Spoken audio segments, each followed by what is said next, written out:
విషయం ఏంటంటే హరిహరి వీరమల్లు అనే సినిమాని ఆపడం కోసమే జూన్ 1 నుంచి బంద్ ప్రకటిస్తున్నారు పర్సెంటేజ్ గా ఇవ్వకపోతే అనే మాట రావడం అనేది చాలా దుర్మార్గం. It's a trash. అది ఉత్తిది, అది కరెక్ట్ కాదు. అందులో కుట్ర ఉంది.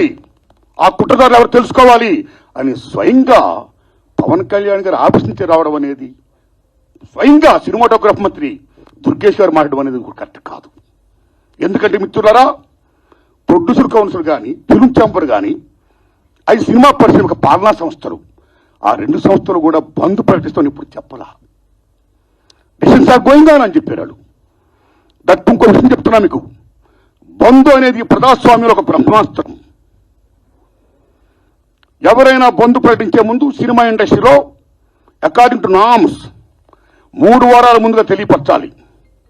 ఇదిగో పలానా ఇష్యూ మీద మేము ఫైట్ చేస్తున్నాం, అది ఇంకా కొలిక్కి రాలేదు కాబట్టి మేము బంద్ ప్రకటించబోతున్నాం అనే విషయాన్ని నిర్మాతలకు 3 వారాల ముందు తెలియపరచాలి. This is norms, it's a preamble.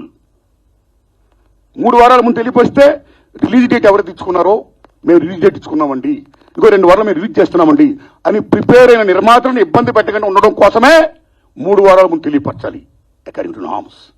So June 1 bandh ప్రకటిస్తే, ఒకవేళ జూన్ 12 అంటే 2 వారాలు కూడా కాదు కదా, ఏ రకంగా మీకు హరిహర వీరమల్లుకి అది వర్తింపు చేస్తుందండి? అది కరెక్ట్ కాదు. పవన్ కళ్యాణ్ గారి మీద ఎవరైనా కుట్రపడతారు.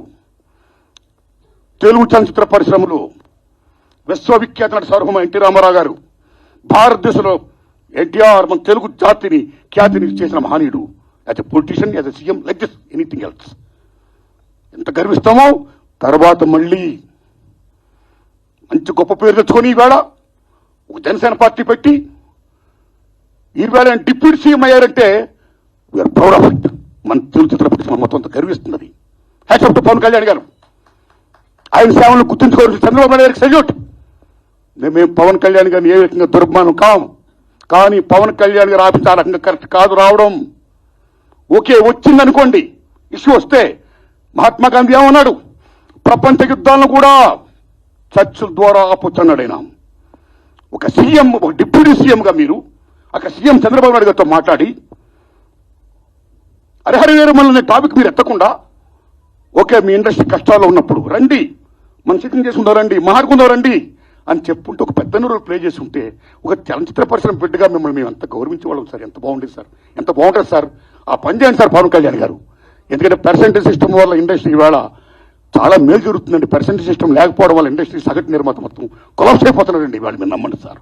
Why? Because all malls, PRs మొత్తం ఇలాంటివన్నీ వచ్చేసిన తర్వాత సింగిల్ థియేటర్స్ ఇవాళ ఉనికి లేకుండా పోతుందండి. తెలంగాణ 500 ఉన్న సింగిల్ థియేటర్లు ఇవాళ 200 చిల్లరకు వచ్చేసాయి. ఆంధ్రప్రదేశ్ 500 పై ప్రజం కాల. So this is a very big issue. Since 25 years this percentage system is going on. The issue is going on, not clearing. అది కావాలి. అలాంటిది ఇవాళ పర్సెంటేజ్ సిస్టమ్ కొలుక్కొచ్చే దశలో హరిహర వీరమల్లుకి దీనికి ఒక లింకప్ పెట్టి ఏం సంబంధం అండి? ఏమీ సంబంధం లేదు. ఈ రకంగా దాన్ని ఇచ్చేస్తారని చెప్పి ఈ పర్సెంటేజ్ సిస్టమ్ అనే ఇష్యూని పక్కన తోసేసేసి హరిహర వీరమల్లు ఫోకస్ చేయడం అంటే ఎంత దూరం ఉండేది. అది కరెక్ట్ కాదండి. అందుకని నేను మనస్ఫూర్తిగా ఇది ఫీల్ అయ్యే నేను చెప్పడం కోసమే నేను విజ్ఞప్తి చెప్తూ పవన్ కళ్యాణ్ గారిని విజ్ఞప్తి చేస్తున్నా, నేను చంద్రబాబు నాయుడు గారిని విజ్ఞప్తి చేస్తున్నా, దుర్గేష్ గారిని విజ్ఞప్తి చేస్తున్నా. పవన్ కళ్యాణ్ గారు మాట చెప్పారు,